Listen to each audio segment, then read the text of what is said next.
السلام عليكم ورحمة الله وبركاته. ازيكم عاملين ايه؟ يا رب تكونوا بخير وفي احسن حال. اهلا بكم في فيديو جديد.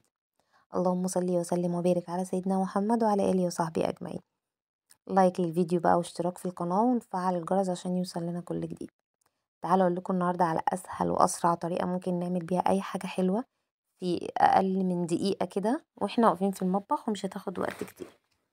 معايا هنا مج، اي مج انت عايزاه، مج بقى بتاع او اي طبق بايركس بيدخل الميكرويف. هنا كنت حطيت معلقتين دقيق ومعلقه كاكاو ورشه بيكنج باودر، كمان هحط معلقه كبيره زيت ومعلقه سكر ورشه ملح خفيفه خالص. ومعايا هنا 3 معالق كبار لبن، وكميه اللبن على حسب ما الخليط بتاعي يبقى مظبوط معايا. هقلب بقى كل الكلام ده كويس. طبعا المج اللي معايا ده كان كبير، هنقلهم في مج تاني بس بعد ما اقلبه كويس. هنا بقى بشوف الخليط اللي احنا عملناه دوت، لو تقيل قوي معايا بنزود لبن. زي ما انتم شايفين كده ده بيبقى القوام.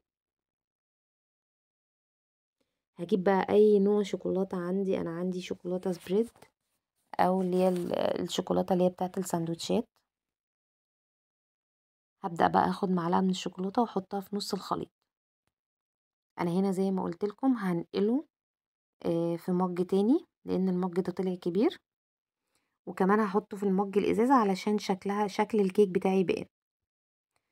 انا عملت بقى الخليط بتاعي كده جاهز وخدته في المج دوت، نقلته هنا ودخلته الميكرويف 30 ثانية بالظبط في الميكرويف. كان شكل الكيكة بالمنظر ده، كيكة هشة جدا،